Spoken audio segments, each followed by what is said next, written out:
Maul, it's Sheev again. I can see you're on a call right now, so I will leave a message. I know we didn't leave things in the best way, but I really miss you. I'm with his new apprentice now. He's named Vader, and he's just not cutting it. He's always taking breaks in his egg pod and complaining about his dead wife. I never had that problem with you. You're the strong, silent type. Listen, I think we can work something out if you just call me back, please. Do it.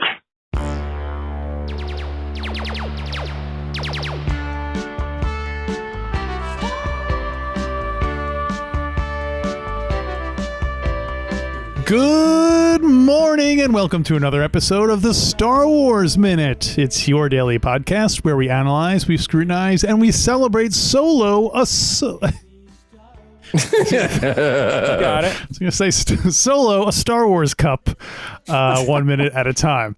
My name is Alex Robinson, and my website is alexrobinson.fun. My name is Pete the Retailer, and my website is petetheretailer.com. My name is Greg Wyshynski, the proprietor of the Brooklyn double-bladed lightsaber emporium for all of your double-bladed lightsaber needs. Come to the Brooklyn double-bladed lightsaber emporium. Do you guys sell single-blade lightsabers? No, only doubles, sir. You're going to want to go to the Gowanus single-bladed lightsaber emporium. Much less popular. It's mainly I'm Gowanus, though. I'm glad you brought this up because, of course, we are talking about minute 119 of Solo, a Star Wars story, which starts with Darth Maul flipping back his hood to reveal Darth Maul. Oh, yes. It ends a minute later with Chewie walking up that hill. Yes, Darth Maul revealed. Dun-dun-dun. VH1 presents Darth Maul, revealed. I Unplugged. have to say that colon's in the other part. We can't reveal that. I do remember seeing this in the theater, and I do remember a substantial mix of ohs and wahs, and laughs. There's a few laughs in the theater too when that happened. I've I think told the story before this season even, but I love that at the end of the I guess the first time I saw it was it the first time I saw it at a drive-in? I can't remember. I saw it at a drive-in. I saw it in a in either Alamo or something like that. But at the end of the screening, there was still a bunch of people just kind of sitting there looking confused, and like the usher who was like sweeping up had to stop and be like, okay, in the cartoons at the end, and just like did like a short like a 2-minute TED talk on like what the deal is with Darth Maul, and like wait, was the usher Dave Filoni? Secretly he was sneaking in. I'm like, why did that usher have a cowboy hat or whatever that hat is? It's not quite a fedora, man. It's like it's almost like he's a Outback Jack or something. Yeah. The kangaroo? Was there a movie about a kangaroo? Kangaroo Jack. Yeah, it was Kangaroo Jack. That's not Outback Jack. I apologize to the people of Australia for that. But you're right. Actually, Dave Filoni was in his pouch. That operating was the big reveal. Yeah. Yes. So played by Ray Park, the original Darth Maul, but voiced by Sam Witwer. Is that his name? Yes. Who has voiced him for the cartoons and whatnot since then. So this is kind of like a David Prowse, James Earl Jones type situation going on. What kind of? So Sam Witwer also famous for doing some voiceover work for Star Wars video games as well. Yeah. I feel like he's got a lot of like geek cred in the Star Wars community. However, he is not Peter Serafinowicz. Yeah.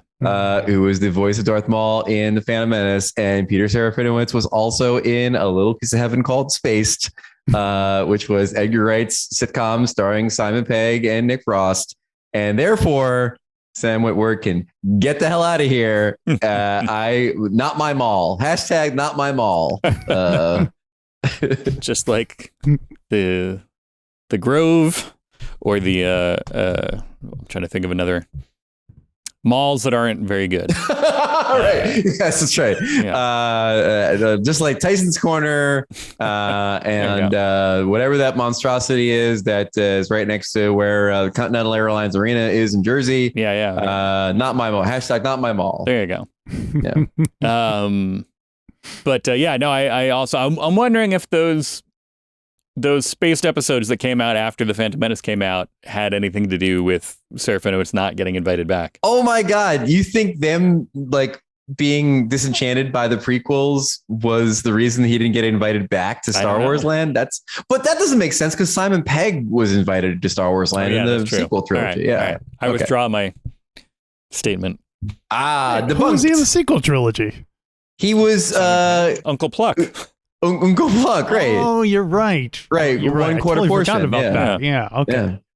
So I don't know why would you? I mean, nothing against Sam Witwer. I'm sure he's fine. Well, he's good at stuff, but that also makes sense because that wasn't George Lucas though. This totally jives because George Lucas would have been like, "Why is he bad mouthing the movie that we just cast him in? Screw that guy." But then by the time the sequels come around, they don't care. They know everyone at that point. Everyone hated the prequels, so if anything, that was more reason to have Simon Pegg on.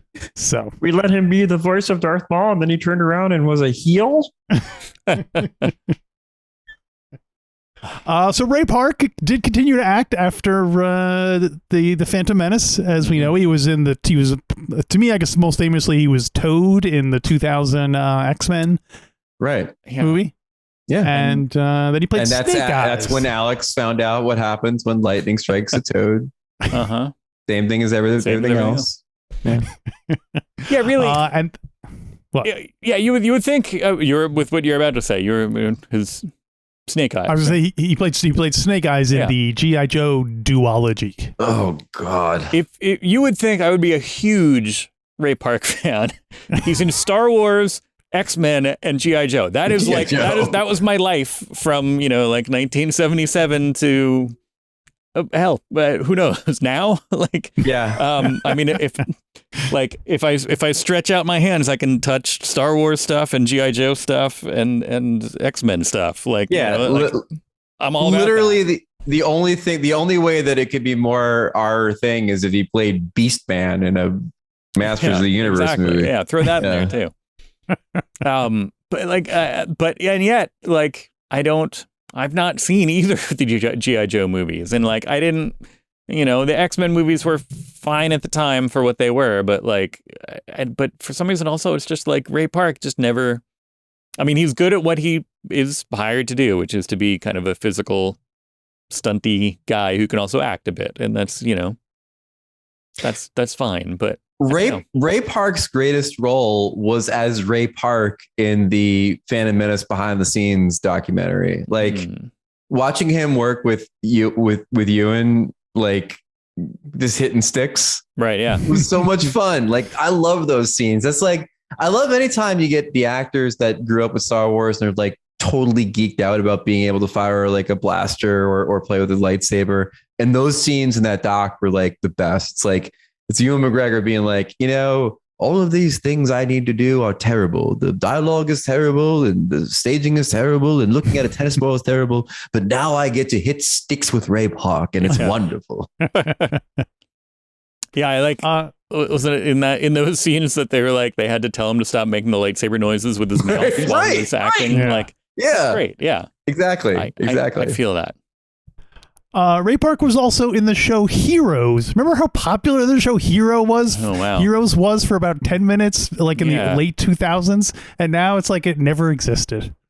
What's that? Yeah, because they stole the entire first season of Heroes was stolen from it was stolen from something, either an anime or Watchmen or some such. It was really great. The first season of Heroes was great. Mm-hmm. And then they made it. And then, the classic thing that happens with the genre property that takes off, they did not anticipate it being good and successful. And so now they have to make then it was why don't we call it Heroes Reloaded and then Heroes Revolutions?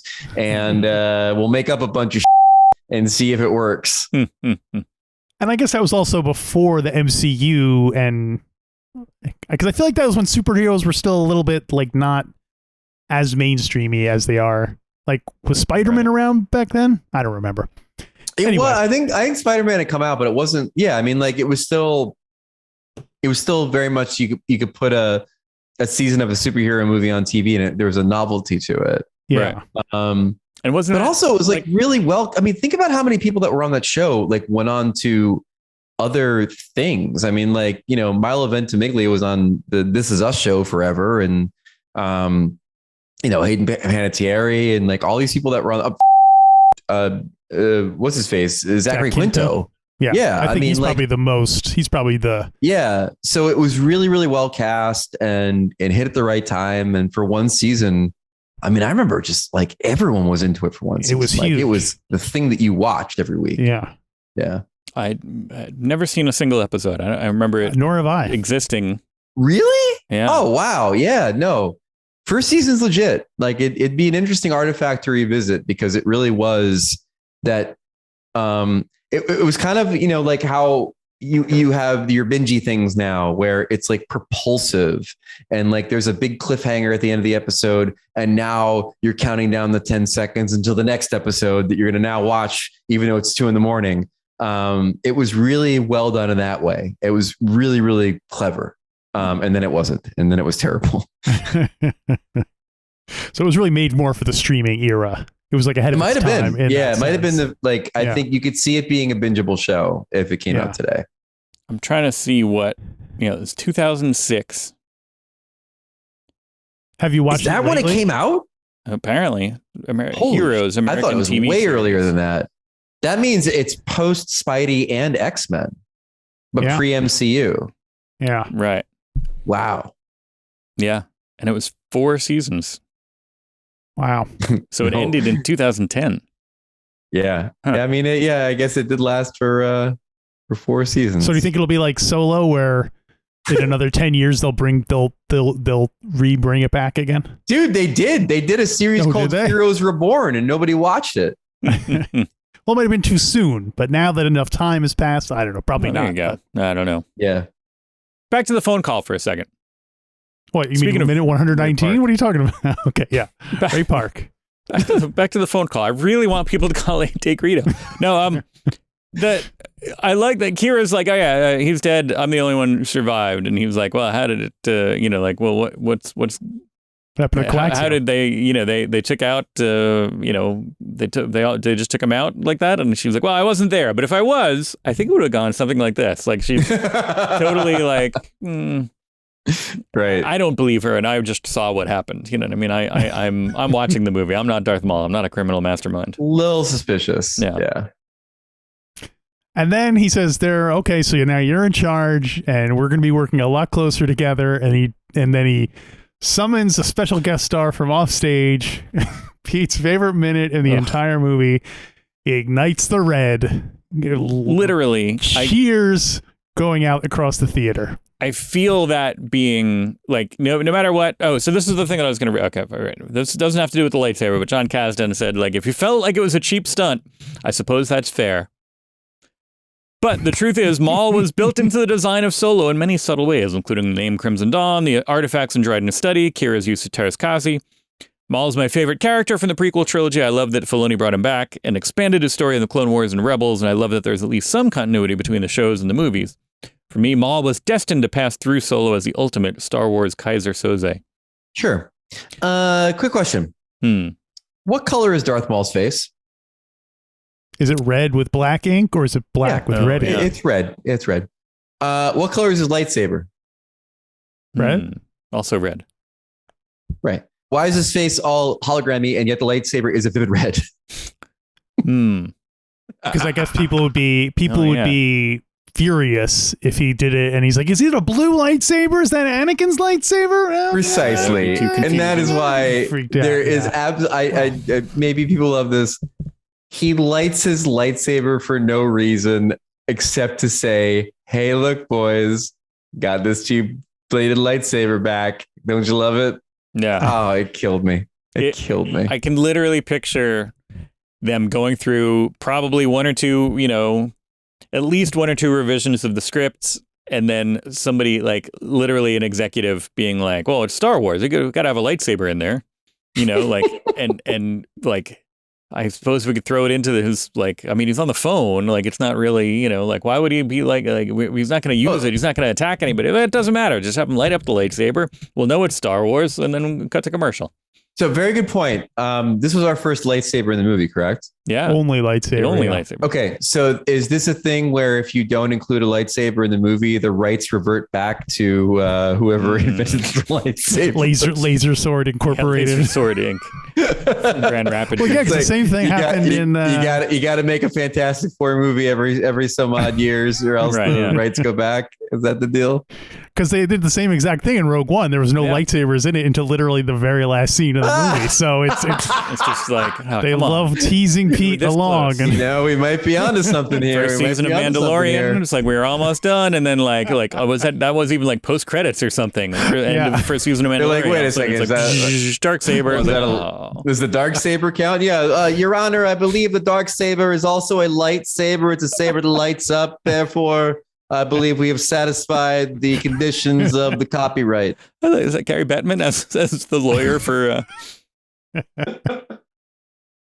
Also, the National Hockey League Players Association should really understand that it's for the betterment of the game if they agree to this new collective bargaining agreement. But yes, it irritates me. I've had several years to kind of calm down about it, and it's fine. But like, it really, we will be fine if we have a Star Wars without a lightsaber in it. Like, it can happen. Trust me, everybody will still know it's Star Wars. Maybe look at it this way. Maybe originally the plan was to have him having the lightsaber in his hand the whole time, and then Ron Howard was like, "Hey," like trying to cut it down as little as possible. You don't think that could be true? I don't know. Well, I know you hated the lightsaber. We all know that. Well, he also mentioned Darth Maul mentions, "Come meet me on Dathomir, and we'll talk shop and stuff." That's that classic song. Come meet me on Dathomir. I looked up Dathomir, and it's nicknamed the Rancor planet. It's like it's on their license plates. It's like the Rancor planet. And Pete, I cannot think of a planet you would hate more in the Star Wars universe, because not only is it very Dark Force centric, but that is the planet that is home to the Dathomir witches who use magics. And it's MAGICKS, because that makes it extra fantasy. So magics. Different than the Force. Magics. Yeah. Magics. You have strong feelings on magic in the Star Wars universe? Greg? Me? I do. Yeah, I know you do. But give me an example of magic versus the Force. Like, what is magic? Well, magic, they can use it to levitate things, or to cloud people's minds, or things like that. It's different than the Force? They can use it to run real fast, or to like stop a laser blast, a laser bolt in mid. I think basically it's everything the Force can do, but then it can do illusions and others. Everything that the Force can't do, it can shoot fireballs and do anything else in that is not covered under the Force. Right, you can't use the Force to make a penny disappear in a box. You can only use magic. Right. Yes. Totally makes sense. Specialize in boxes that you stick laser swords into, and then the person emerges unscathed from. Listen, boys, I'm still knocked for a loop by the existence of hell in the Star Wars universe. Right. So if we have hell, we could have magic. It's the whole thing. I do want to point out that the Dathomir Witches was in fact the band that Stevie Nicks was in before Fleetwood Mac. It's canonical. They should totally have a Stevie Nicks Force Witch in Star Wars. I could go for a good Force Witch right now. We don't have, this is not kind of putting too many coins in the fandom of Harry Potter, because we all know where that's at right now. But they had a great kind of fan community of musicians. Started this Harry and the Potters, and they were just basically singing these like Harry Potter songs, and did encouraged this genre of wizard rock, and there was a whole bunch of bands in that. Yeah, basically, yeah. But I feel like we don't have that. I feel like we could use more of that. When you say the Dathomir Witches, it makes me think we could use more of that with Star Wars. Goofy, fun musicians doing songs. Getting up there and wailing some jizz. Pretending you're in Star Wars as part of it. You know? I mean, in fairness, we had Weird Al and Harry Potter didn't. Yeah. So, I mean, we definitely had at least 2 bangers How come he never coming did out of that Yoda and the saga continues. Yeah. Although now he literally has Harry Potter. Like, he's playing Weird Al, so. Oh, yeah, that's true. That's very good. That's a very good point. Wow. Yeah. Full circle. Wow. That's a great point. Maybe because Harry Potter is like just openly saying, hey, yeah, these are for children, whereas Star Wars tries to be cool and be like, no, you can't have jokes, you can't have like comedy. I know we always hate it when they do jokes, but like you can't have lighthearted Star Wars. It has to be dark and gritty all the time. Maybe it should be like they have to have like a metal band be like the Star Wars. That's the problem. I think it would be too much like too many people in like Boba Fett helmets playing like, you know, hard rock, heavy metal and like thinking that they're cool when they're really at a comic book convention playing music about a children's movie. Which is cool in a different way, but it's not cool. Like I would love to hear those kinds of songs, but not like, I don't want people to think that they're cool for doing it. Be the change you want in the world. Start recording some Star Wars songs. I'll start my, we know Tony Thaxton had his band Cloud City Soundtrack. And he did like 150 Star Wars songs. That's exactly what I'm talking about, except more band. And Dan Whitley's Rebel Force Band, going all the way back to the 70s. Look at that. They dressed up in pilot suits and they played their whole. All right. As one does. Mm-hmm. I'm going to encourage pilot or pirate? Pilot suits. Pilot. Rebel pilot jumpsuits and they would play, you know. Yeah. I'm going to encourage this. If anybody is in a band that was playing, because there's a couple of Star Trek ones too. If anybody knows of any bands that are playing Star Wars songs and are fun and pretending they're in the whole Star Wars thing, let us know in the comments below. Let us know. Hit me up on Twitter, whatever. I want to know about it. I want to promote these. I want to make a thing. Maybe I'll make an organizing thing. I'll make a website or something. I don't know what I can do, but I want to make this a movement here. So I'm behind it. Alex, you didn't know about the band that dressed up like rebel pilots? They were really bigs in the 70s. Really bigs, Alex. They were really bigs in the 70s. Oh, I get it. They would hold up their dark lighters and play when people played. Yeah. Good one. Minute 119. Do we have anything else we wish to say about it? But while we're talking about music, I did want to bring up little hints of Duel of the Fates under someone's appearance there. Yeah. And I know our friend Chris Anthitan, I'm sure, will go into more of that on Star Wars Music Minute, but I do like hearing that it is like his little theme song. Is that Bat Song or something? He shows up. And I liked it. The only question I had was at the end of this call, because we do, I believe, reach the end of the call. Kira is overcome with something. Is it guilt? Is it sense of duty? Is it I don't want to work so closely with Darth Maul? Like there's something she's trying to act, and I don't know what it is. Yeah, I can't tell if you'd think she would be happy. Yeah, like, oh, cool. Yeah, because she didn't have to check in with Darth Maul. She could have just left, picked up the family jewels, and then left. Yeah, but then she have to be on the run for forever. She had to I think she was trying to say okay, yeah, everybody's dead. I'm the only survivor.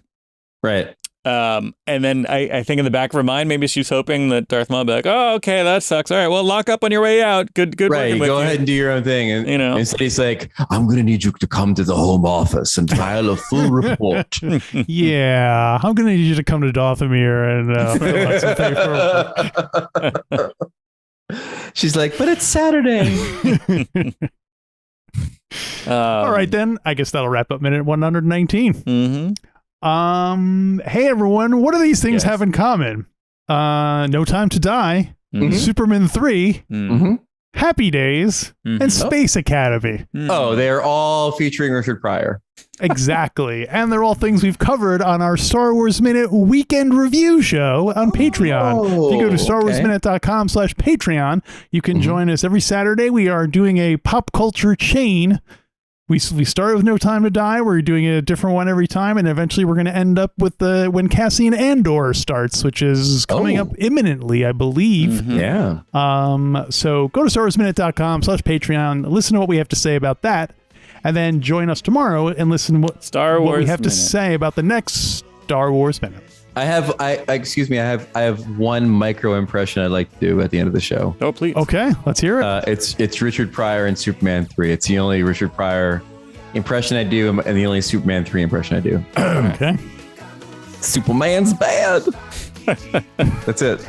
Nice. All right. Star Wars Minute. Star Wars Minute. Star Wars Minute.